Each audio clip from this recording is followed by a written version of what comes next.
Oke, baik. Assalamualaikum warahmatullahi wabarakatuh. Waalaikumsalam warahmatullahi wabarakatuh. Oke, baik. Selamat pagi ibu-ibu sekalian. Pagi. Oke, saya sebelumnya sebelumnya saya ingin mengucapkan terima kasih nih kepada ibu-ibu sekalian, pagi-pagi sudah meluangkan waktunya untuk hadir pada kegiatan kami pada pagi hari ini. Sebelumnya perkenalkan, nama saya Davina Aulia. Di sini saya sebagai moderator kegiatan pada hari ini. Saya bersama rekan-rekan saya. Di sebelah saya ini ada Suci, kemudian ada Paula. Di sebelah saya ini ada Fauzan. Satu teman kami itu ada Kak Nando, cuman belum hadir. Kegiatan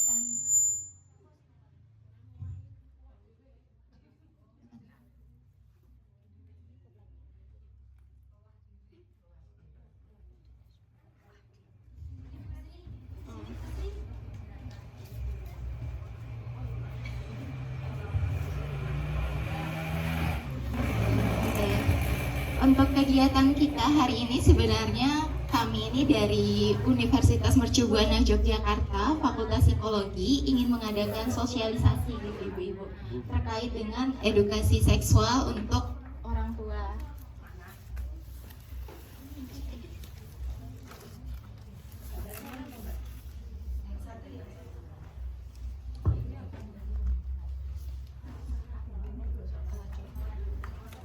Nggak nyala.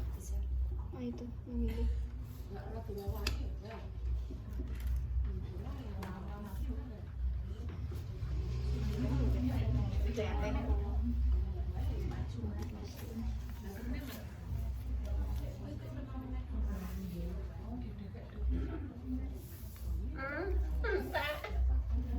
Itu hidup gue.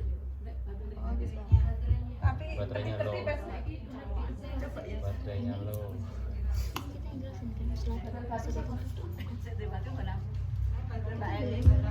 Nggak nyala.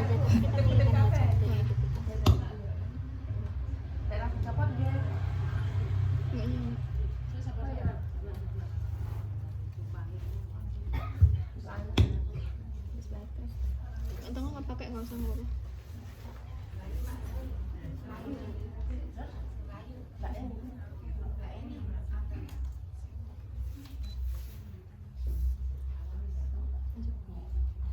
Oke ibu-ibu, kedengaran ya suara saya?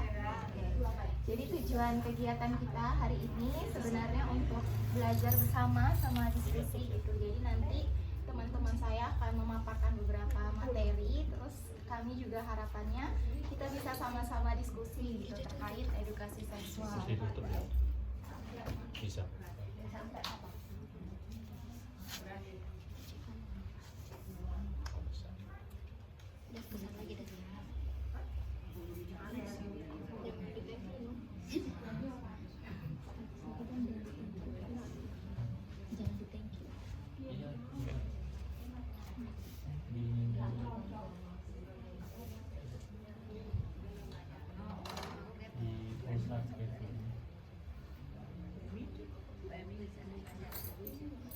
Ini nggak sih, Ci?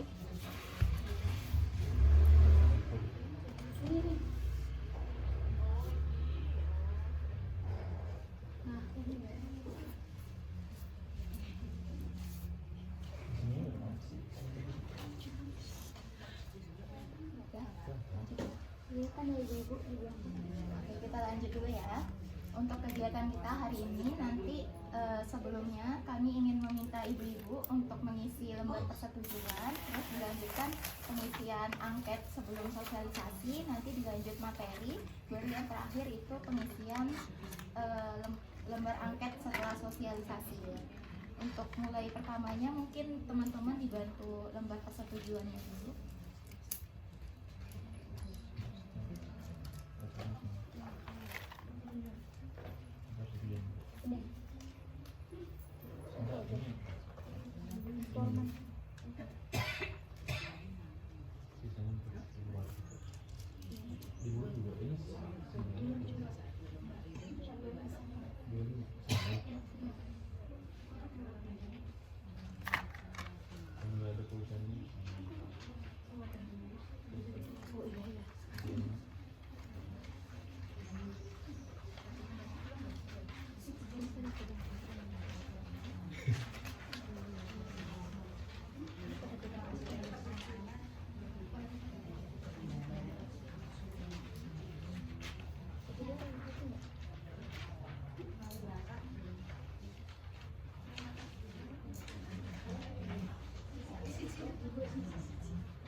Di luar bisa.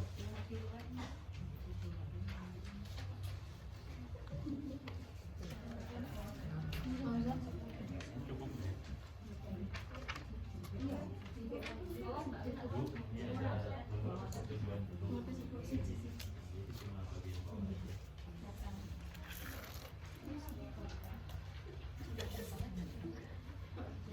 Secukupnya aja.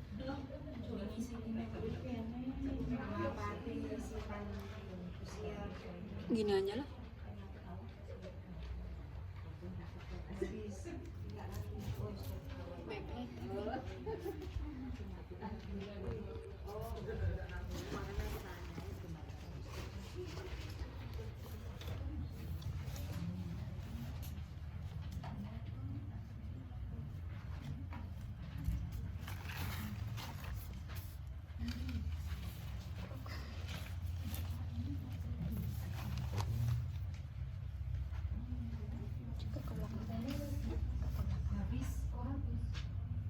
Oh habis.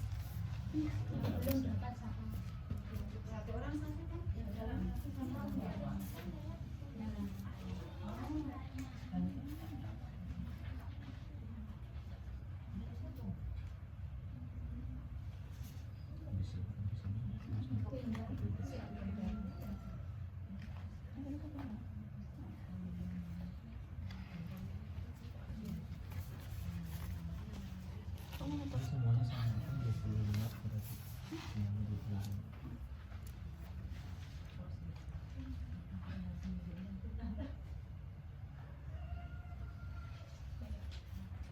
Kalau sudah diisi semua, teman-teman boleh dikumpulkan sama sekalian dibagi lembar. Ini. Ambil tesnya. Selanjutnya ini ada pretest Bu, jadi ada 10 soal. Jadi yang nggak ada benar salahnya. Ini nanti Ibu bisa dibaca.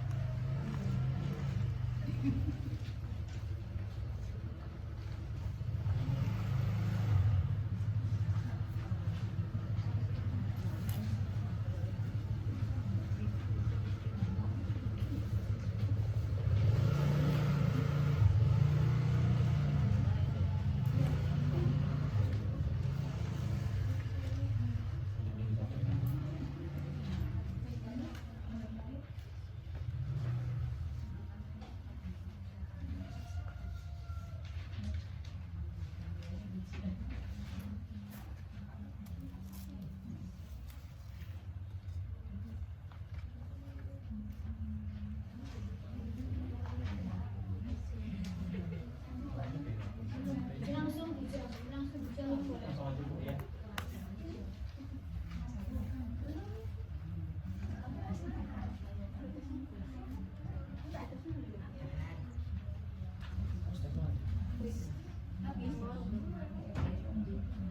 Kalau masih ada sisa,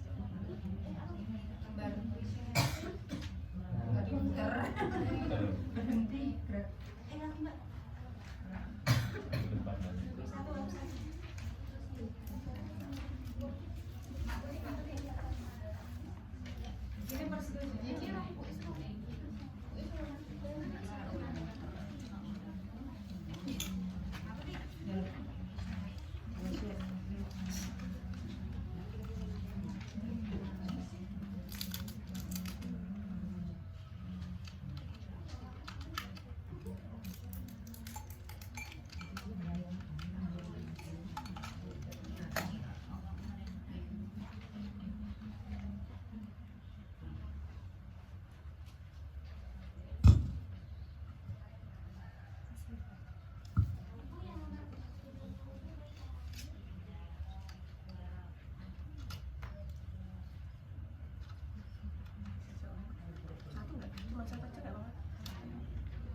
Itu apa?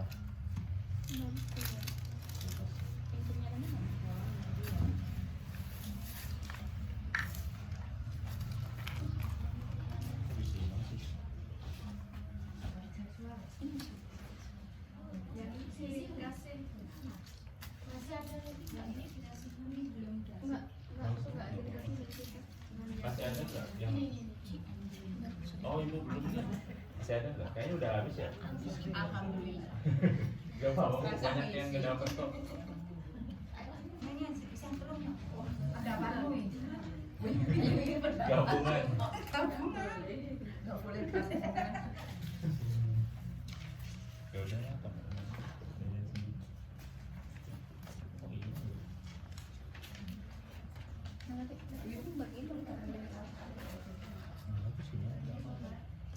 Oh iya.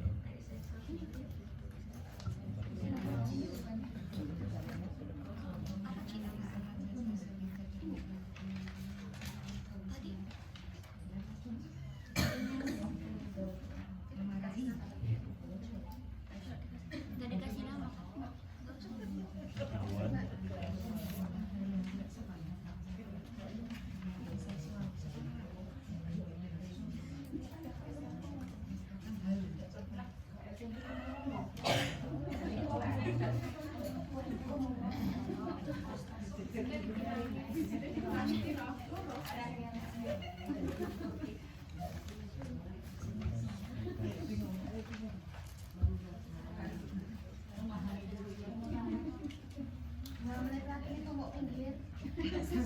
Oh ini. Santai aja Bu.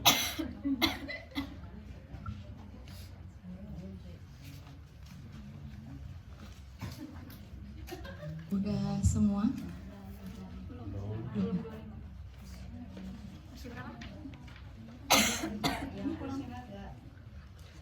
Depan juga.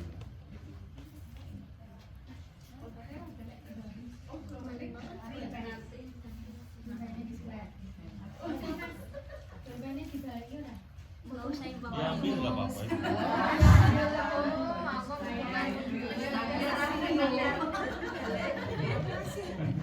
Tadi boleh jadi kasih.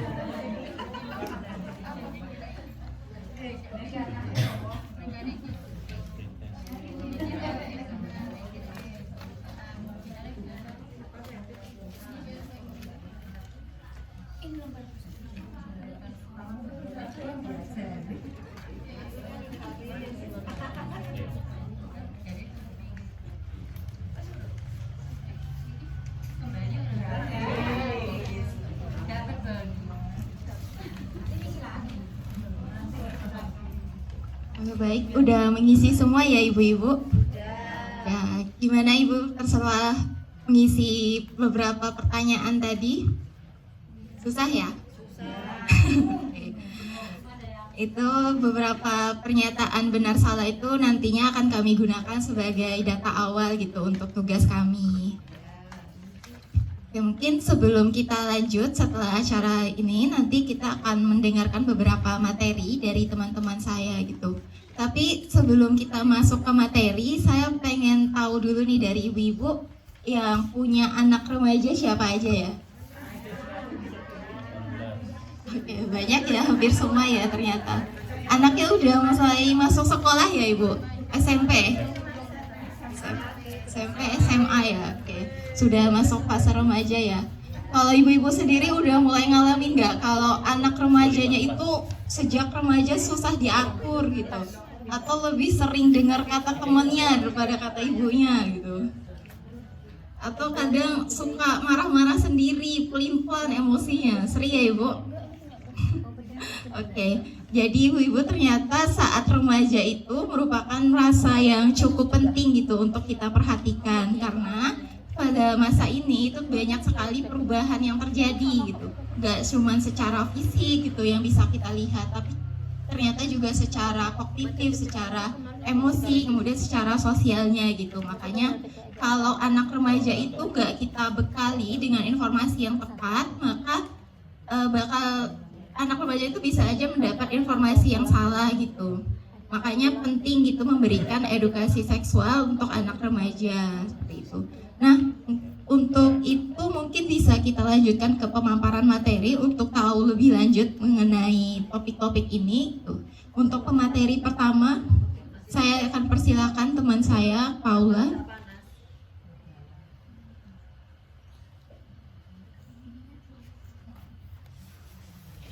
Baik, ibu-ibu, di sini saya akan menjelaskan terkait fase remaja secara fisik di usia 13 sampai 18 tahun ya.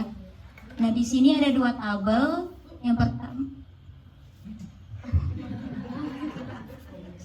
Yang pertama ada apa yang berubah dan yang kedua sini apa dampaknya. Di sini ibu-ibu bisa lihat yang pertama tuh yang berubah pertumbuhan dan perubahan fisik. Jadi dampaknya itu tidak puas dengan penampilan fisik, meningkatnya perhatian terhadap penampilan. Terus yang kedua, apa yang berubah ada perkembangan organ seksual. Terus dampaknya meningkatnya dorongan seksual dan butuh pemahaman tentang kesehatan reproduksi dan identitas diri. Yang berubah ketiga ada perubahan hormon. Terus dampaknya emosinya lebih labil, munculnya jerawat, bau badan, perubahan suasana hati. Terus yang keempat ada perubahan pada otak dan saraf. Itu dampaknya mengambil keputusan tanpa berpikir panjang dan rentan terhadap tekanan sosial. Nah, ibu ini ada studi kasus ya, saya bacakan ya. Nah, Ibu Rina menyadari anak laki-lakinya yang duduk di kelas 2 SMP mulai lebih sering bercermin dan khawatir dengan jerawat yang tumbuh di wajahnya. Ia juga terlihat risih saat berganti baju dan mulai menutup diri dari adik perempuannya. Selain itu, Ibu Rina melihat anaknya mudah tersinggung jika dinasihati. Nah, saya ada pertanyaan nih, Bu. Menurut Ibu, apa respon yang tepat yang bisa dilakukan oleh Ibu Rina dalam mendampingi anak remajanya? Ada nggak yang mau jawab, Ibu-ibu? Mungkin menjelaskan hal yang Itu hal yang wajar gitu. wajar untuk usia remaja yang Ada lagi? Ya menurut ibu-ibu aja pandangannya gimana?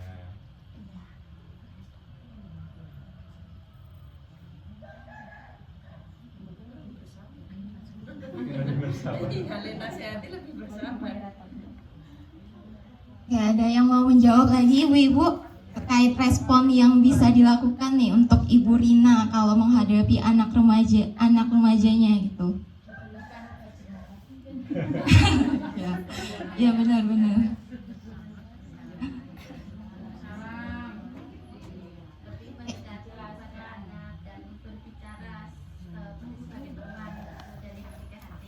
Oke, bicara dengan seolah sebagai teman ya kepada anaknya. Oke, menarik sekali. Ada lagi ibu-ibu yang lain? Tidak perlu risih atau tidak perlu khawatir karena itu yang wajar di usia remaja dan mungkin dibesarkan hatinya, mungkin nanti bisa diobati karena semua masalah itu kan ada solusinya. Oke, baik. Berarti lebih ke menenangkan anaknya gitu. Kalau ada hormon yang jadi terus ada jerawat itu pasti bisa ditangani ya ibu. Oke, baik. Menarik sekali jawaban ibu-ibu. Baik, terima kasih ya atas responnya. Untuk lanjut materi berikutnya itu kita akan membahas perubahan remaja secara perilaku dan emosi akan dilanjutkan oleh teman saya yaitu Suci.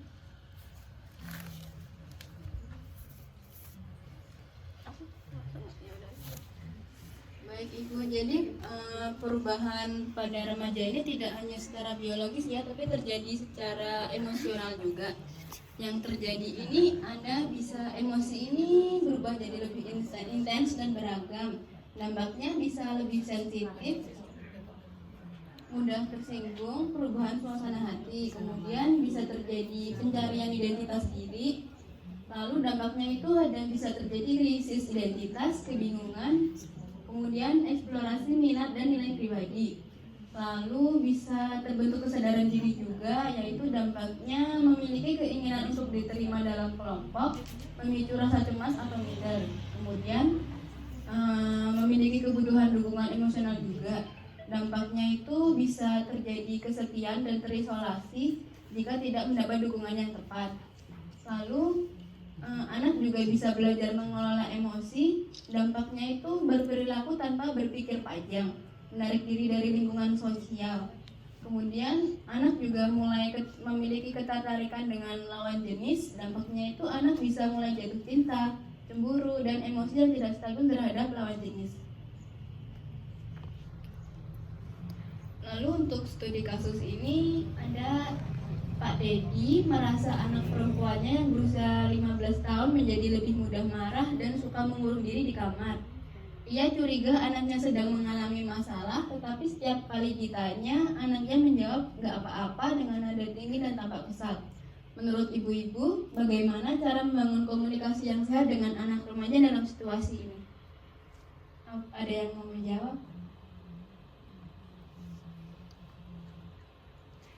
Coba ditelaah dulu ibu tuh. Ya, boleh dibaca dulu ibu-ibu studi kasusnya, terus gimana respon yang tepat itu untuk membangun komunikasi dengan anak remajanya untuk Kak Dedi ini, karena anaknya itu suka marah-marah, terus suka ngurung diri di kamar, nah, tapi jawabnya nggak apa-apa, terus nggak ada respon yang lain gitu. Nah, gimana cara untuk membangun komunikasinya? Boleh silakan ibu. Mungkin kita Pak Dedi kan sebagai ayah kan kurang ayah sebagian besar. Mungkin menyuruh ibunya untuk mendekati anaknya, menanyakan apa yang sebenarnya terjadi. Karena seorang ibu kan lebih dekat dengan anak daripada bapak. Oke, berarti lebih. Tapi itu kalau orang tua utuh ya. Kalau cuma punya Pak Dedi toh, mungkin Pak Dedi juga pendekatannya sama. Berkata dari hati ke hati atau diajak liburan kemana, terus berdua saja, terus pokoknya itu me time aja sama anaknya. Mungkin dengan kayak gitu apa yang sebenarnya di pikiran anak itu bisa dikatakan dengan Baik, menarik ya dari jawaban ibu siapa? Ibu Wiwin tadi katanya mungkin bisa lewat ibunya gitu untuk diskusi ke anak perempuannya, atau Pak Dedi ini ajak anaknya jalan-jalan gitu supaya hubungan emosional antara ayah dan anaknya itu lebih erat. Oke, menarik sekali. Kalau ibu-ibu yang lain ada yang ingin menjawab lagi? Saya mencoba Mbak. Oke, boleh ibu silakan. Ada. Ya. Kalau itu yang dibilang kalau keluarga utuh ya. Kalau keluarganya cuma ibu toh, itu lebih tepatnya. Kalau untuk mendidik anak seperti kasarannya anak itu seperti itu harus satu didekati dengan kasih sayang yang utuh. Terus kasarannya biar dia itu tidak cuma menjawab nggak apa-apa gitu, ditanya dari hati ke hati, terus ditanya dengan kasih sayang yang utuh itu pertama, terus ditanyakan masalahnya apa, kamu kok seperti ini, terus kamu kan punya ibu gitu, terus nanti lama-lama kan dia luluh. Kasarannya untuk meluluhkan hati anak itu seorang ibu harus bisa dan diarahkan jalan yang benar-benar gitu. Saya memberi contoh seperti itu karena ini bukan untuk nyoto anaknya ya, cara mendidik anaknya, karena anak saya itu banyak, jadi saya hafal dengan sifat-sifat karakter anak seperti itu.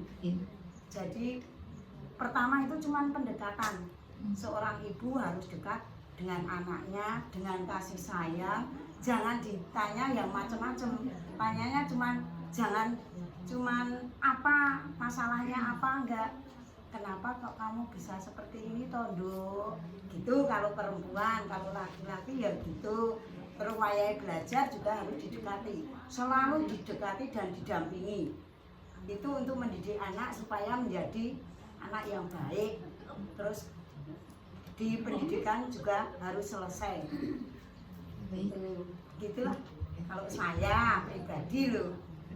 Terima kasih Bu atas jawabannya. Berarti harus deketin anaknya dulu ya sampai anaknya dengan dulu. kasih sayang. Oke, baik, dengan kasih sayang. Tadi Ibu ingin menjawab, silakan Ibu. Baik, terima kasih. Maaf sekali saya tadi terlambat ya, Nggak karena apa-apa, tadi Ibu. itu mampir ke tempatnya Ati, tak kira jam 10, ternyata udah mulai jam 10. Jadi sudah disampaikan oleh ibu-ibu yang lain. Intinya bahwa kita sebagai orang tua itu bisa memposisikan kita sebagai seorang ayah, sebagai seorang ibu, juga sebagai seorang sahabat bagi seorang anak. ketika kita itu memposisikan sebagai orang tua, itu mungkin bisa menggunakan bahasa kita sebagai orang tua. Kekuasaan kita mendidik, kita misalnya pengen anak kita harus seperti ini, harus, itu bisa. Tapi menghadapi anak yang seperti itu, kita bisa memposisikan kita seperti tadi disampaikan oleh ibu-ibu, kita sebagai seorang sahabat. Jadi kita berteman, jadi lepaskan kita orang tua, sebagai orang tua kita lepaskan, tapi kita ngobrol sebagai seorang anak, ya, macam seorang teman gitu. Misalnya pada saat pas waktu luang, kita ngobrol-ngobrol santai aja, kita seolah-olah kita itu juga seorang remaja, temennya mereka. Jadi bahasa kita bukan, misalnya tidak menggunakan bahasa sebagai seorang ibu lagi, tidak menggunakan bahasa sebagai seorang bapak lagi, tetapi kita itu seolah-olah kita itu teman anak kita. Jadi misalnya bahasanya ya mengikuti, misalnya dia itu dengan bahasa yang lain, anak-anak gaul muda-muda yang sekarang, kita ya berusaha untuk mengikuti, dan seolah-olah kita nggak tahu dia itu punya masalah, ya, artinya gini, dipancing-pancing aja, misalnya diputar-putar kayak gitu ya. Tapi nanti pada suatu titik tertentu itu pasti anak itu pasti akan secara tidak sadar, dia itu pasti akan ternyata dia punya masalah ini. Nah, setelah ketemu itu permasalahannya baru kita masuk. Jadi kita seolah-olah kita nggak tahu aja dia permasalahan apa. Ya, kita pancing-pancing aja. Mungkin kita tahu juga dari temennya gitu ya. Jadi sebelum kita itu tahu permasalahan anak kan punya temen gitu kan. Pasti kita juga tanya. Tapi jangan kemudian karena anak kita ada masalah, kemudian kita seolah-olah terus fokus langsung itu gitu. Tapi digiring-giring dulu gitu loh. Nah setelah tahu kalau ternyata anak kita ada masalah, ya kita pura-pura nggak tahu dulu, biar dia ngaku sendiri. Nah setelah ngaku, mungkin dengan teknik kita sebagai seorang tua, kita punya pengalaman lah, karena kita kan sudah pengalaman kan, punya anak beberapa dengan karakter yang berbeda-beda gitu kan. Pasti kita itu cara nilai ngobati, cara nilai ya istilahnya istilahnya menangani anak itu pasti tahu strategi apa. Nah ini jadi sebenarnya ya bagaimanapun juga anak itu senakal-nakalnya, itu sebenarnya kita itu punya kartu truf kok, punya strategi taktik untuk istilahnya meluluhkan anak itu. Atau mungkin bisa kita bercerita, oh dulu itu nganu loh le, ibu itu pada saat sekolah SMA seperti ini loh, saya punya teman ibu itu seperti ini lah, terus piye bu.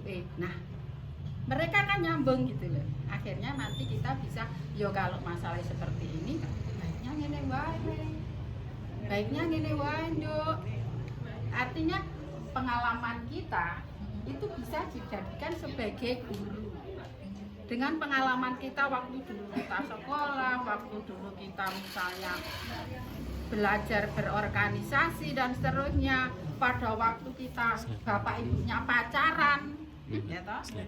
Dulu kan bapak ibunya kan juga pernah pacaran gitu kan. Misalnya kita punya masalah, bisa kita tularkan kepada anak kita. Lo dulu ki mbiyen bapak ki yo tahu kok selingkuh, neng istilahnya orang selingkuh lo zaman semono. Bapak ki mbiyen playboy lo, wah kelas kakak. Tapi ibu piye? Bangga mempunyai bapak banyak dicintai orang, berarti ibu termasuk salah satu pilihannya. Nah, akhirnya nggak usah sedih namanya pacarmu. Misalnya lirik-lirik andro gadis lain, berarti kamu termasuk salah satu pilihannya. Dan untuk mengalahkan, misalnya kayak pacaran gitu ya, dia itu lah soalnya nganu ibu itu pacarku ki nganu toh, jebule ki di pacar meneh. Tunjukkan kelebihanmu yang tidak dipunyai oleh pacar dari pacarmu itu. Apa yang kamu punya? Tunjukkan. Mungkin kamu lebih tulus, mungkin kamu lebih sabar, mungkin kamu lebih pintar masak. Tunjukkan itu yang tidak dipunyai oleh sing disenengi pacarmu kuwi. coba nanti dicek bener apa tidak. Nek kalau enggak, ya dengan model lain. Nah ini intinya sebenarnya yang lebih penting itu cara berkomunikasi kita dengan anak-anak kita itu sebenarnya mengkomunikasi wae kok. Kalau misalnya kita itu komunikasinya bagus, ya kan, sesibuk apapun kita bisa berkomunikasi dengan anak-anak kita merasa punya teman. Jadi bapak ibunya bukan sekedar orang tua, tapi bapak ibuku itu temanku loh, sahabatku curhat loh. Jadi mereka tidak akan sungkan-sungkan, nggak ada apa-apa kok pak, nggak ada apa-apa loh bu, tenang, ya, bener po, ibu tahu loh, misalnya gitu. Jadi jangan koyone kok saya kok dijustifikasi, koyone saya dituduh punya masalah ya. Ya, mungkin seperti itu ya. Itu juga curhat ya, juga punya anak, kadang juga bermasalah, tapi cara mengatasinya lebih dengan seorang sahabat. Dengan ibu siapa itu? Bu Cundo. Ibu Cundo. Ya. Menarik sekali ya jawaban Ibu Cundo tadi. Ternyata memposisikan diri sebagai sahabat itu untuk anaknya supaya anaknya itu bisa lebih terbuka dengan orang tua gitu. Memang kadang orang tua agak susah gitu memposisikan karena ada gap generasi gitu kepada anak. Jadi kadangnya susah gitu untuk komunikasi. Tapi kemudian tadi Ibu Cundo sudah menjawab pertanyaannya kalau dengan kita bisa mengkomunikasikan dengan baik, bisa memposisikan diri dengan baik, itu bisa terjalin komunikasi yang bagus juga antara orang tua dan anak, sehingga anak itu bisa dengan sendirinya terbuka ya Ibu untuk terkait masalah sendiri. Oke baik, mungkin kita lanjutkan ke materi selanjutnya ya. Untuk selanjutnya ini kami menyampaikan sebuah data masalah yang terjadi di Indonesia, terus beberapa penjelasan mengenai peran gitu untuk mengapa edukasi seksual itu penting. Untuk materi selanjutnya akan disampaikan oleh teman saya Fauzan. Assalamualaikum warahmatullahi wabarakatuh. Ibu-ibu gimana kabarnya? Alhamdulillah sehat. Mungkin tadi belum tanya dulu ya gimana kabarnya, kesini gimana, udah sarapan belum, banyak ya. Untungnya udah disiapkan konsumsi ya. Nah di sini saya melanjutkan Bu, ternyata dari pembahasan kita kan tentang anak perempuan yang memang sangat besar kaitannya terhadap seksualitas Bu ya. Akhir-akhir ini kan ibu-ibu kan megang HP ya. Sekarang zamannya HP Android bisa dipencet-pencet, kayaknya sekarang udah bukan zamannya kata orang, oh anak-anak sekarang lebih hebat daripada wong-wong tua main HP-nya. Kayaknya udah enggak. Karena ibu-ibunya, bapak-bapaknya, atau bahkan mbah-mbahnya juga ada yang udah main HP ya sekarang ya. Jadi ya ini termasuk yang sekarang memang benar-benar meningkat Bu ya, masalah seksualitas, nah, khususnya di Indonesia. Nah, seperti yang bisa ibu-ibu sekalian lihat di layar, angka kelahiran remaja usia 15-19 tahun di Indonesia per 1000 remaja perempuan tuh. Berarti dari apa tuh statistiknya tuh? Yang 25 tuh umur ya? Data penyakit seksual per September 2024 berarti baru aja datanya itu ginore sebanyak 6.585 kasus, sifilisnya 533, HIV-nya 140 ribu Bu. Ternyata memang banyak Bu ya. Artinya kan dari sini datanya kita bisa melihat bahwa anak-anak sekarang itu bisa dikatakan udah apa ya Bu, udah bebas Bu ya di luar Bu. Karena kan terlepas dari kita sebagai orang tua, kita punya anak, kita bisa memantau, kita punya anak juga istilahnya adalah orang tua, anak saya nggak apa-apa kok keluar segala macam apa. Tapi kan sebenarnya lingkungannya itu sebenarnya kita nggak tahu gitu ya. Nah ini kan sebenarnya pengaruh lingkungan gitu. Makanya jadi dari yang kita sebutkan yang di awal-awal tadi sebenarnya dari studi-studi kasus itu Bu, plot twistnya adalah kalau misalkan seorang ibu atau seorang ayah, orang tua itu tidak terlalu dekat dalam tanda kutip untuk kayak mengontrol anaknya, dekat dengan anaknya secara hubungan emosional gitu, itu nanti akan terjadi bahwa nanti dia akan nyaman di luar sana Bu daripada di keluarganya, dan akan tidak mungkin akan terjadi hal-hal yang tidak diinginkan kan, seperti itu tadi banyaknya kasus-kasus pelecehan seksual atau penyakit seksual. Nah itu kan berarti ada hubungan yang terlarang lalu ya di situ. Nah itu sebenarnya yang perlu disadari. Nah ini dari kasus data kasusnya. Terus slide selanjutnya. Nah ini kita masuk ke pertanyaan lagi Bu. Nah di sini saya jelaskan dulu pentingnya edukasi seksual remaja. Nah sekarang yang kami lakukan memang ini adalah tugas untuk melaksanakan mata kuliah kami Bu ya di Universitas Mercubuana Yogyakarta. Kami dari psikologi. Di sini memang selain kami menyampaikan ini untuk tugas kami, ya memang pada dasarnya kayak ya udah lakuin aja buat nilai kami gitu Bu ya. Tapi sebenarnya tanpa disadari ini kami juga belajar, nanti kan kami juga jadi orang tua gitu, jadi ibu, jadi bapak gitu. Jadi di sini kita belajar dan bisa belajar lebih dalam lagi dengan pengalaman dari ibu-ibu ya kan, karena itu kan ibu-ibu yang lebih berpengalaman. Udah banyak anak gitu kan segala macam. Jadi kami belajar dari ibu sekalian gitu. Nah, kenapa penting edukasi seksual tuh pada remaja? Nah, yang pertama itu ialah membantu remaja memahami perubahan fisik, perilaku, dan emosional pada dirinya. Kayak yang tadi itu Bu, jadi yang jerawat, tadi yang apa gitu ya. Jadi memahami gitu. Jadi kalau kita bisa belajar gimana edukasi seksual itu, karena itu hal yang wajar dan lain-lain. Jadi meredus bahwa membuat anak itu kayak oh nggak apa-apa, tenang gitu. Nah, selanjutnya adalah mencegah perilaku seksual beresiko yang tadi dampaknya akan terjadi yang di slide sebelumnya Bu, hubungan dan lain-lain. Nanti kan kemana-mana itu pasti berdampak gitu loh resikonya. Selanjutnya adalah meningkatkan komunikasi yang sehat antar keluarga, antar ibu ke anak, bapak ke anak gitu kan. Selanjutnya juga ada membangun sikap bertanggung jawab dalam relasi terhadap lawan jenisnya. Terus membekali remaja menghadapi tantangan sosial. Tuh.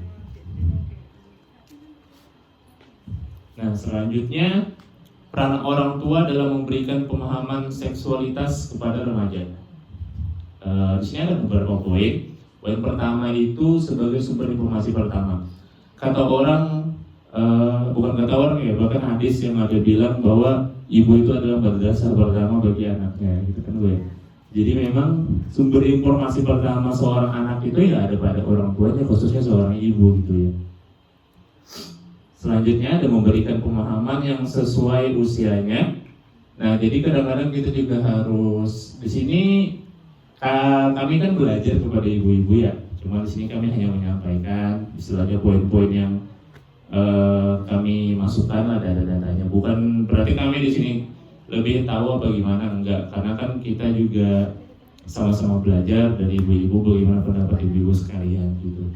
Nah di sini ada memberikan pemahaman yang sesuai usia. Itu yang kadang-kadang kredit Bu, karena kalau kita nyampeinnya nggak sesuai sama usianya, itu yang bahaya kan Bu ya. Nanti kalau dulu kan orang bilang gak usah bahas ini, nginter tabu lah segala macam. Kayaknya sekarang udah nggak bisa Bu ya. Beda zamannya gitu. Kalau sekarang tuh harus apa-apa disampaikan gitu, apalagi masalah seksualitas ini sekarang tinggi gitu ya.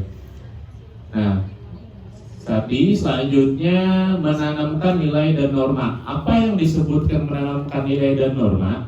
Nilai-nilai yang dimaksud di sini ialah nilai-nilai sosial, bahwa itu di dalam norma sosial juga hal yang tidak boleh dilakukan gitu Bu ya. Terus juga dari agama juga pasti akan melarang gitu. Nah itu maksudnya. Jadi kalau misalnya anak itu punya nilai-nilai norma sosial, norma masyarakat, terus juga norma-norma agamanya dijalankan, insya Allah harapannya mereka tidak akan melakukan hal-hal yang demikian gitu Bu, hal-hal yang merusak dirinya dan keluarganya gitu ya.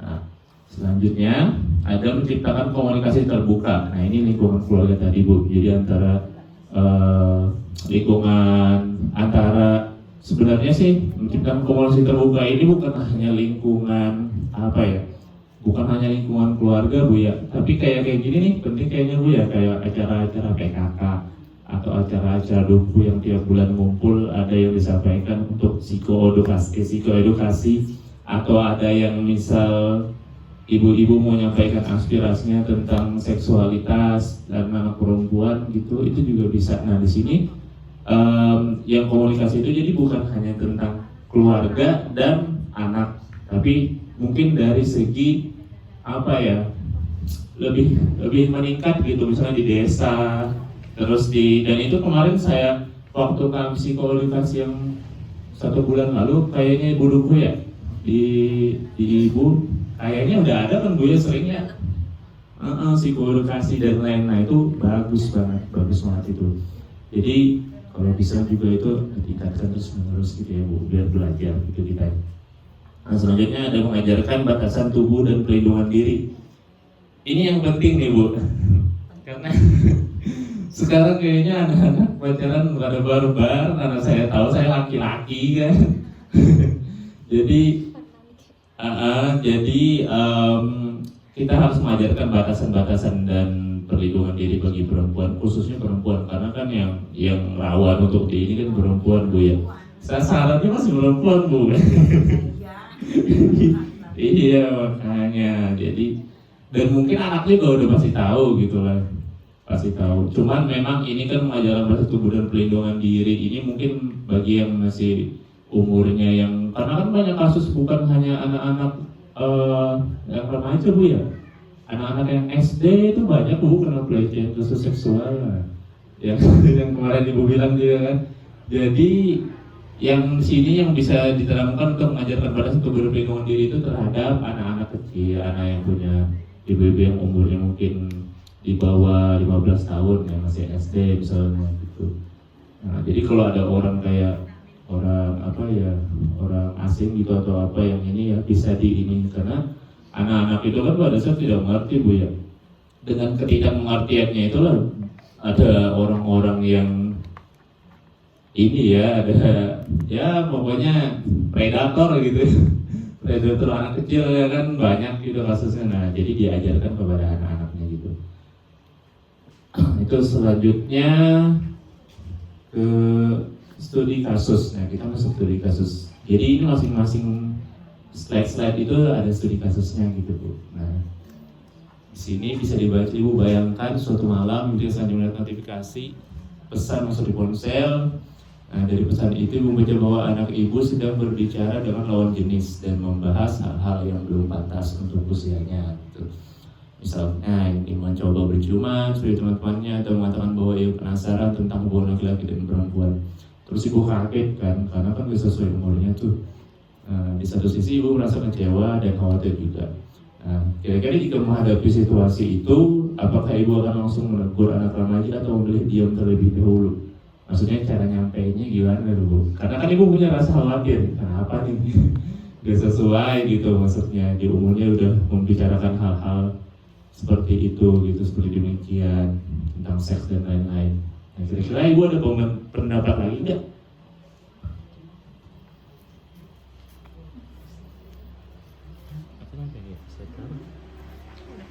Selesai sampai studi kasus doang. Sisanya gimana ibu-ibu? Bisa ditahan dulu atau ada pernah kejadian anak-anaknya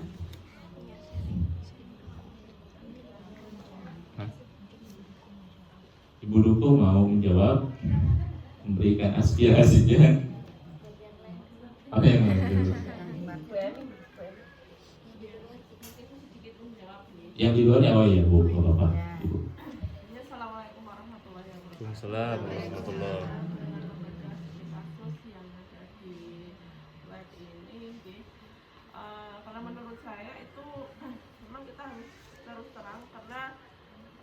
paling dekat dengan antara ibu dengan anak, yang paling dekat anak itu adalah ibu. Yang paling dekat. Makanya itu untuk dari awal juga sudah disampaikan seperti itu. Memang kita harus jalin komunikasi tentang anak, ada pendekatan, ada komunikasi juga. Nah, itu karena kita itu ya mungkin anak-anak yang balita, ada anak yang SD, SMA, semuanya sudah tidak ketinggalan dengan HP dan HP. Makanya HP ini sudah tidak hal tabu untuk mereka dari anak-anak sampai usia remaja. Itu banyak cerita, banyak kisah, banyak informasi apapun di sini. Nah, ini dengan menyikapi kasus itu ya, menurut saya itu langsung saja disampaikan daripada nanti si anak itu terus melakukan sudah terlanjur gitu. Jadi memang kita harus memberikan edukasi yang baik dengan pendekatan dengan memberikan satu bimbingan edukasi yang baik tentang perilaku dari si anak itu. Kita lebih tahu karakter si anak itu sendiri untuk bisa memberikan satu wawasan ini demi untuk masa depan nanti. Nah, jangan sampai nanti ini sudah terlanjur ya, terus nanti akan menjadi hal yang tidak baik untuk masa depan. Iya, cukup jelas. Ibu namanya siapa, Bu? Ibu Emi. Ibu Emi, oh makasih Ibu Emi, Bu ya. Nah, jadi kata Bu Emi tadi lebih baik langsung dikatakan aja, Bu ya, daripada nanti dia menyelam ya kan, walaupun udah kena cipratan tapi menyelam, mending kena cipratannya aja dulu istilahnya. Jadi biar untuk mengurangi nanti mereka anaknya atau ininya nanti akan ke tahap selanjutnya gitu, yang sebenarnya kita tidak akan mau itu akan terjadi gitu Ibu ya. Cukup jelas Ibu. Yang selanjutnya ada nggak boleh Ibu yang mau? Oh boleh Ibu ya. Gak apa-apa Bu. Mungkin lebih menyambung Bu Emi ya, lebih ditekankan lagi ke anak tentang bahayanya. Ya, tentang bahayanya, dampaknya seperti apa kalau berhubungan dengan lawan jenis. Dan mungkin ke orang dari sejak dini ya, memang ditanamkan dalam keluarga itu iman, ditanamkan iman yang kuat terhadap anak itu. Terutama kita tanamkan pada anak bahwa bukan muhrim, bukan kalau bukan saudara, bukan keluarga itu namanya bukan muhrim. Tetapi bersentuhan dan dengan lawan jenis yang bukan saudara itu bukan muhrim, jadi tidak seharusnya gitu. Jadi lebih ditanamkan dari sejak dini. Bahkan dari sejak dini pun anak itu dari anak usia dini itu ditanamkan juga tentang pengertian, harus dikasih pengertian tentang apa tuh namanya, orang lain tidak boleh menyentuhnya gitu. Jadi larangan untuk disentuh orang lain, seperti dengan edukasi contoh-contoh seperti itu. Jadi nanti tumbuhnya si anak itu semakin remaja, semakin dewasa dia akan mengerti kan, dari kecil sudah dididik oleh orang tuanya seperti itu. Dan itu tadi kalau permasalahan yang seperti ini ya lebih seperti Bu Emi yang Bu Emi katakan ya, harus secara langsung dikatakan dengan pendekatan secara pelan-pelan, lebih dijelaskan lagi bahwa itu tidak baik, itu menentang moral dan itu sangat berbahaya, apalagi bukan muhrim, berbeda lawan jenis, bukan muhrimnya, dan usia yang masih sekian, masih dini itu belum sepantasnya. Hal itu yang bisa melakukan hanyalah yang sudah menikah. Nah, seperti itu. Terima kasih. Iya, jelas banget itu. Jadi katanya Ibu, kita harus tahu gitu Bu ya, ke anak nih, ngasih tahu ke anak ini batas-batasannya, yang boleh, ini yang nggak boleh, terus apa yang perlu dilakukan gitu untuk menghindari atau dan lain segala macamnya. Dan paling penting katanya adalah untuk meningkatkan keimanan, Bu ya. Nah, kita juga sebagai orang tua ngasih apa ya, pelajaran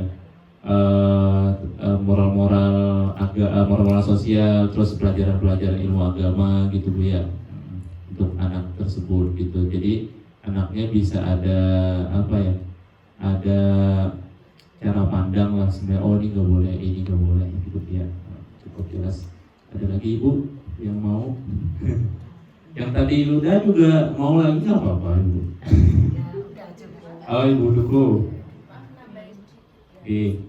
Mungkin sudah betul apa yang dikatakan Ibu pendidikan dari sejak dini itu memang harus. Tapi kalau yang di sini untuk kasus di sini itu kan ibu itu tidak sengaja melihat. Jadi kalau kita langsung apa ya menyampaikan itu kayaknya privasi anak itu kayak ya mungkin di lain waktu mungkin nggak langsung. Mungkin kalau ibu melihat itu notifikasinya mungkin saya rasa memang sedikit shock gitu. Pasti. Ya pasti. Karena alhamdulillahnya juga di sini baru ingin mencoba. Jadi alhamdulillah belum terjadi gitu. Mungkin nanti karena ini kejadiannya malam, seolah ibu itu harusnya tidak mengetahui apa-apa di HP anak itu, baru paginya diajak ngobrol-ngobrol yang sedikit menjurus ke arah itu, memberikan pengarahan ke anak. Ini sebaiknya kalau misalnya berteman itu kan ada batasan-batasannya. Adik harus hati-hati berteman, apalagi dengan yang lawan jenis. Intinya tadi sudah betul ya. Tapi kalau yang saya kan cuman menggaris bawah ini, ibu itu tidak sengaja melihat. Jadi enggak, anak itu bercerita itu enggak ya, kan tidak sengaja melihat notifikasi. Oke. Ya, jadi kan apa ya, menyikapinya tetap harus berbeda. Mungkin itu, terima kasih. Oke. Jadi kalau dari ibu Duku mungkin cari momennya, Bu ya. Cari momen yang pas, anak lagi santai gitu kan. Dengan kayak gitu anaknya juga nanti mau terbuka nih. Karena kan namanya anak-anak Bu, nanti kalau langsung ditembak makin marah-marah. Kita mulutnya satu, kalau anak bisa 2-3 Bu. Karena saya sebagai seorang anak juga kayak gitu. Ke orang tua dulu zaman SMA, SMP gitu. Jadi merasakan gitu Bu. Jadi mungkin nunggu momennya dulu gitu ya. Ada lagi Ibu apa cukup? Cukup. Ibunya mau lanjut lagi aja buat acara. Tapi kelamaan soalnya Bu ya. Maaf Bu. Bentar lagi Bu, gak apa-apa. Selanjutnya saya kembalikan ke moderator ya.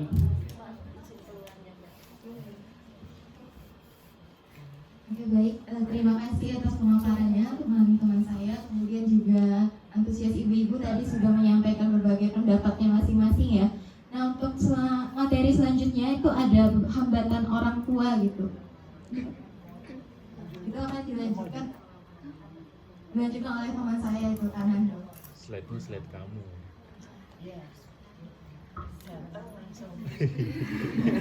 Napas dulu nggak apa-apa. Nah, perkenalkan dulu. mungkin ada beberapa hambatan orang itu. Yang pertama itu kurangnya pengetahuan dan pemahaman tentang seksualitas. Yang kedua itu rasa malu atau tidak nyaman membicarakan topik seksual. Kan beberapa juga kan ibu-ibu mungkin tanggung gitu buat edukasinya buat anak-anak. Terus yang ketiga itu ada takut menstimulasi rasa ingin tahu anak secara berlebihan. Yang keempat, anggapan bahwa sekolah sudah cukup memberikan edukasi seksual. Nah, selanjutnya itu ada perbedaan generasi dan secara pandang. Soalnya kalau diginiin pindah sendiri. Berikutnya juga ketakutan dianggap tidak bermoral atau melanggar norma budaya atau agama. Nah, ada studi kasus. Nah, ada juga studi kasus. Studi kasus itu merupakan Ibu Santi mengatakan ia merasa tidak punya cukup pengetahuan untuk menjelaskan tentang seksualitas. Padahal anak perempuannya mulai bertanya tentang menstruasi dan perubahan tubuh. Ia takut kalau memberikan penjelasan bisa membuat anaknya terlalu ingin tahu. Tanya ke ibu. Nah, sekarang Ibu. Iya. Nah, saya boleh nanya dulu, Bu, apa yang menjadi penghambat bagi Ibu Santi untuk membahas seksualitas pada anak remajanya? Jadi ini tentang mens nih. Ibu boleh silakan dipahami dulu ya Ibu studi kasusnya. Ibu Santi nggak punya cukup pengetahuan nih, tapi anak perempuannya itu nanya kalau dia itu udah menstruasi, terus ada perubahan pada tubuhnya. Tapi ibunya itu takut untuk nyampein ke anaknya karena takut anaknya itu dikira jadi pengen tahu gitu. Nah, kalau menurut ibu-ibu nih, apa yang menjadi penghambat bagi Ibu Santi untuk membahas seksualitas pada anak remajanya? Karena kan anak-anak pasti kaget Bu ya. Ini kok ada darah nih, ada Jadi ini. Ada yang ingin menjawab ibu-ibu? Kalau ini kayaknya ibu-ibu ada pengalaman kalau anak sama perempuannya. Karena ini kan semua anak perempuan pasti merasakan. Pasti nanyanya ke ibu, ngomongin ke bapak ya Bu ya. Pasti. Kira-kira ibu gimana pendapatnya? Hah? Jangan langsung ngomong. Ya terserah aja. Habis itu komentasi boleh. Ntar ngejoggol lagi. Gimana ibu? Ada yang ingin menjawab? Apa udah buru-buru mau acara berikutnya ya? Oke. Bentar lagi Bu, nggak apa-apa. Dikit lagi kok. 2-3 slide lagi udah. 2 lagi ya. Tidak ada yang menjawab?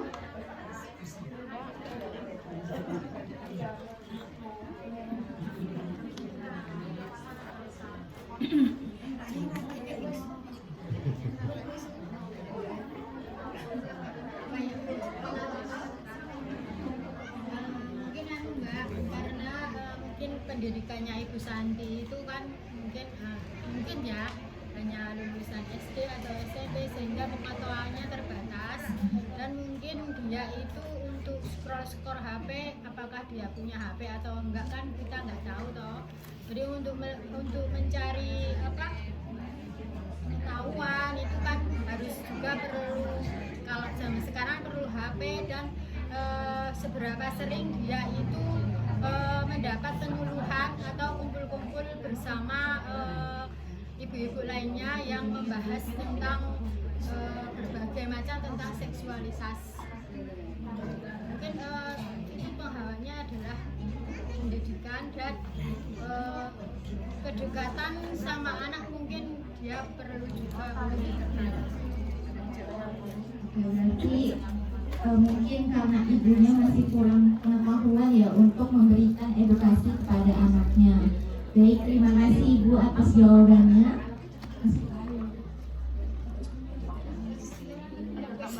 Oh, ada tambahan Ibu.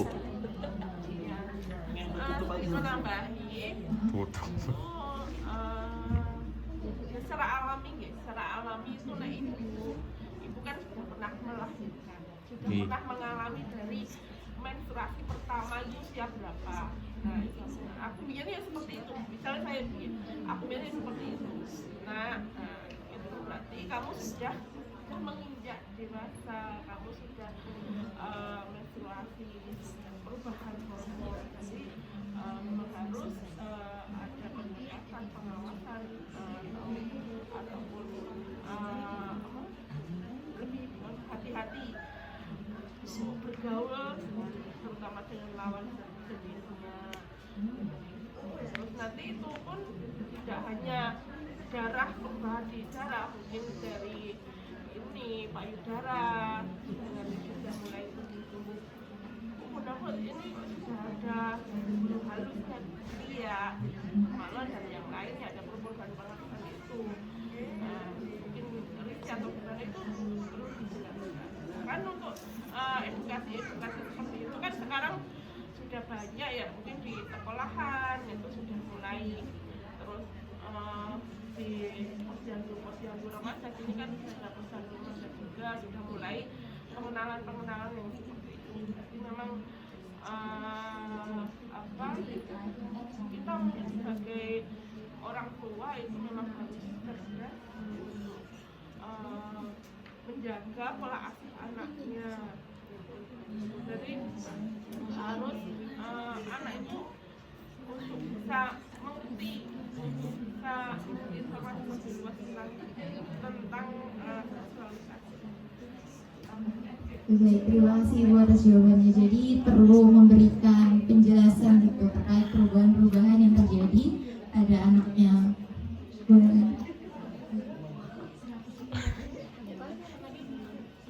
Tadi kita udah bahas sebelumnya itu permasalahannya. Sekarang ini ada strategi untuk orang tua, gimana sih caranya memberikan edukasi kepada anak tuh. Yang pertama, memberikan edukasi seksual yang efektif. Efektif itu seperti bahasanya mudah dipahami gitu. Jadi anak-anak tuh bisa memahami apa yang terjadi pada dirinya dan bagaimana cara mengatasinya. Lalu yang kedua yaitu menciptakan lingkungan yang aman gitu. Jadi ketika orang tua memberikan edukasi ke anak itu harus dipastikan bahwa lingkungannya aman, bahwa mereka itu nggak masalah gitu untuk menceritakan permasalahannya seperti itu. Lalu gunakan bahasa yang tepat. Nah, kadang orang tua nggak tepat gitu bahasanya, karena kadang kan anak-anak belum terlalu paham terkait istilah-istilah yang mungkin menyangkut tentang seksualitas. Nah, oleh karena itu perlu menggunakan bahasa yang tepat dan mudah dipahami. Lalu yang terakhir, fokus pada aspek seksual secara menyeluruh gitu. Jadi kalau menjelaskan tentang seksualitas itu jangan separuh-separuh gitu, tapi secara menyeluruh, mulai dari perubahan-perubahan yang terjadi gitu, batasan-batasan tubuh, kemudian gimana cara menghadapi perubahan yang terjadi, bagaimana batasannya terhadap orang lain atau lawan jenis seperti itu. Lanjut.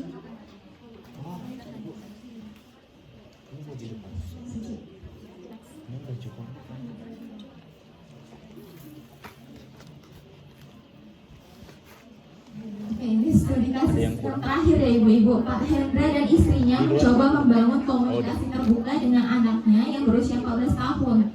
Mereka membuat jadwal rutin untuk ngobrol santai tiap minggu. Tapi anak mereka itu jawabnya singkat-singkat gitu. Nah, mereka bingung strategi yang mereka pakai ini udah tepat apa belum gitu. Nah, pertanyaannya ibu-ibu, bagaimana sih pendapat ibu-ibu sekalian terkait pendekatan yang dilakukan oleh Pak Hendra? Nah, apakah Pak Hendra ini udah memberikan pendekatan yang tepat atau belum? Nah, yang kedua itu bagaimana cara menciptakan ruang aman bagi anak remaja agar mereka mau terbuka kepada orang tuanya? Ibu-ibu ada yang ingin menjawab? Terakhir ibu-ibu.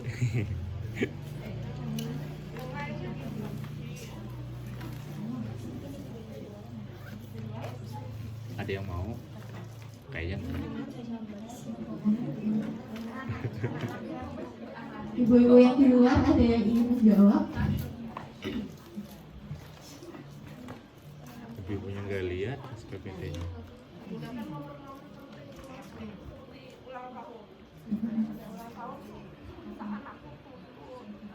Setiap tahunnya kita rayakan, kita untuk kita beli kue kecil atau makan bersama itu nanti ada doa-doa yang ada di situ dari Mas Rano, keluarga itu dari bapak, ibu, anak, saudara-saudara itu saling mendoakan, mensupport, memberikan semangat, dukungan kepada si anak yang itu, terus bangun komunikasi yang baik terhadap anak itu sendiri. Seperti yang disampaikan ibu, kita harus menjadi seorang sahabat meskipun kita sudah tua, kita menjadi seorang ayah, ibu dengan pemikiran yang dewasa. Jadi ketika kita bersama dengan anak-anak, kita harus bisa membersamai dengan perilaku yang anak-anak juga sesuai dengan Berarti harus menyesuaikan ya dengan anak-anaknya gitu supaya cocok bahasanya dan sesuai udah juga dengan semua. masing-masing. Baik, ada yang jawab lagi, Ibu? Kalau di luar nggak tahu. Oke, Kak, sepertinya sudah. Mungkin di luar ya. Oke, silakan Ibu.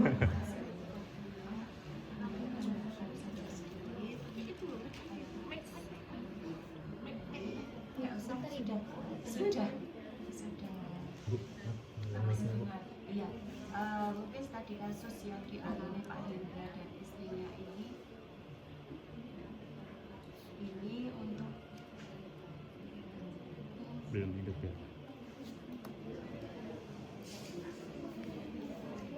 Menjawab pertanyaan yang pertama, pendapat Anda mengenai pendekatan yang dilakukan Pak Hendra. Untuk pertanyaan yang pertama ini, pendekatannya itu sudah sudah tepat, namun belum tepat. Nah, sudah tepat tapi belum tepat. Artinya karena belum berhasil dalam membangun komunikasi dengan anaknya secara terbuka. Nah, pendekatannya atau cara menciptakan ruang aman bagi anak remaja agar mau terbuka, mungkin seperti yang telah tadi disampaikan Ibu Junduk, kita sebagai orang tua memposisikan kita sebagai sahabat anak sesuai atau disesuaikan dengan usia dari anak itu. Jadi sebagai orang tua tidak serta-merta saya ini istilahnya langsung sebagai penguasa dalam rumah tangga itu, tapi kita memposisikan sebagai sahabat, sehingga apa yang telah direncanakan untuk membangun komunikasi terbuka akan tercipta. Mungkin itu Bapak, Mas, Mbak, yang sedikit. Terima kasih Ibu jawabannya. Berarti pendekatan Pak Hendra itu udah tepat tapi belum efektif gitu, karena mungkin masih kaku ya Ibu, karena harus setiap minggu ketemunya, padahal harusnya pendekatan itu dilakukan secara pelan-pelan gitu ya. Baik, mungkin ini aja ya Bunda. Udah? Baik Ibu-Ibu, karena Ibu-Ibu sudah akan melanjutkan acara berikutnya, itu acara arisan ya, acara Ibu-Ibu PKK, mohon maaf. Kami mohon maaf sekali Ibu-Ibu karena acaranya ternyata agak molor dan memakan waktu Ibu-Ibu sekalian. Sebelumnya kami juga mengucapkan terima kasih karena Ibu-Ibu sudah hadir pada kegiatan kami pada pagi hari ini. Terus juga atas partisipasinya pada kegiatan hari ini. Tapi sebelum kami tutup, kami mohon izin Ibu untuk mengisi angket setelah sosialisasi dulu. Teman-teman boleh dibagikan lagi. Di luar buat itu. Ini sekarang Bu bisa langsung diisi lagi. Jadi ini sebenarnya sama yang tadi Bu, cuman dari yang disampaikan. Ini sama aja, cuman dari yang kita sampaikan, ibu-ibu adakah dapat pencerahan atau ini yang beda gitu. Jadi mungkin ada bedanya lagi jawabannya. Setelah disampaikan harus apa, bagaimana gitu. ini harus semua kok, cuma Semua boleh Bu. Yang tadi ngisi Bu boleh juga ngisi. Karena lembarnya juga terbatas Bu. Ceritanya banyak ternyata.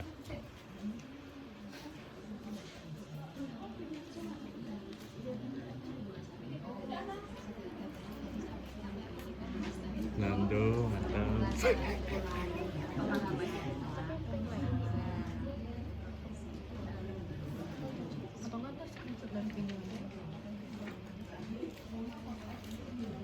Di sini aja duduk.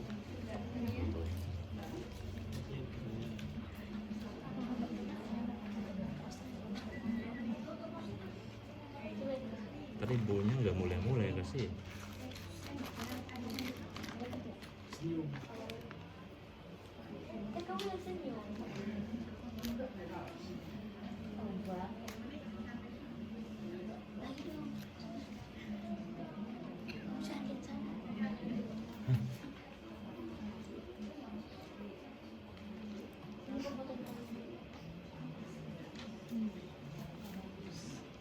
Baiklah, Nggak kelihatan.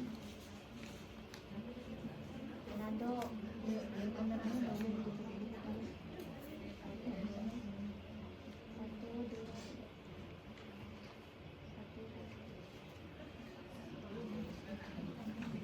Kamu ikut tadi beberapa ini enggak?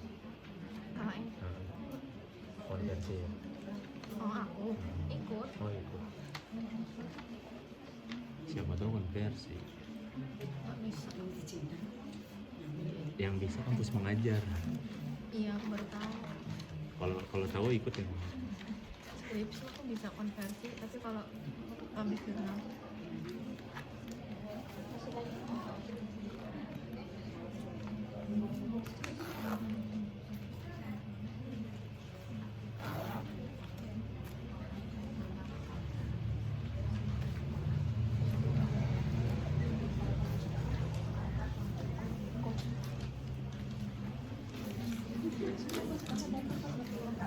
Udah ya?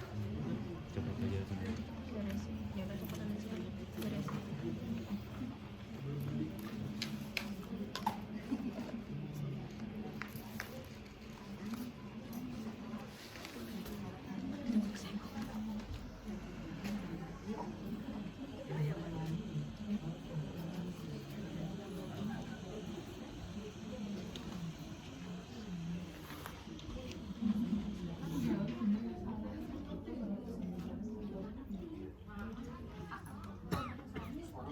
Ini proyektornya mau dipakai buat acara. Diberesin aja Bu ya. Jangan dong. Ini nggak ada itunya. Oh nggak usah. Oh gitu. Kertas pretestnya hilang. Postesnya ada. Oh iya. Impil. Kan ada tulisannya biar hilang. Iya. Lembar persetujuan. Udah di situ persetujuan. Proses. Oh gitu. Punya udah bisa. Soalnya kan ada yang bawa kan dan tidak atau kemudian.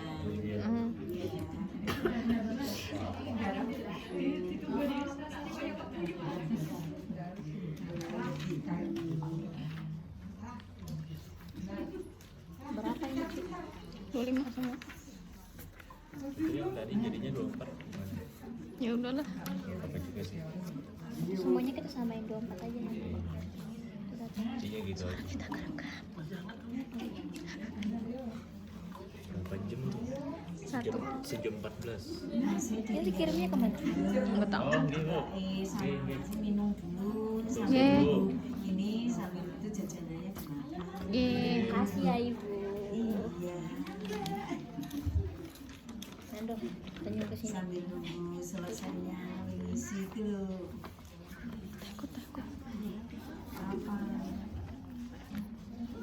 Yang mana punya kita?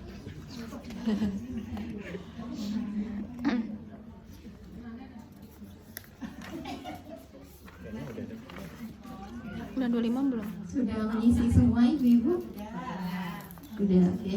Baik, mungkin untuk kegiatan hari ini saya cukupkan sekian. Sekali lagi saya mohon maaf ya ibu memakan waktu kegiatan hari ini karena molor jadinya. Saya juga mengucapkan terima kasih lagi karena sudah hadir pada kegiatan hari ini, juga telah berpartisipasi pada rangkaian kegiatan kami. Kami mohon maaf apabila dari kami apabila ada kesalahan dalam penyampaian. Di sini kami masih belajar dan kami juga harapannya juga sama-sama belajar dengan ibu-ibu yang sepertinya udah lebih paham ya terkait topiknya ini. Saya cukupkan sekian. Terima kasih. Assalamualaikum warahmatullahi wabarakatuh. Waalaikumsalam warahmatullahi wabarakatuh. Assalamualaikum warahmatullahi wabarakatuh.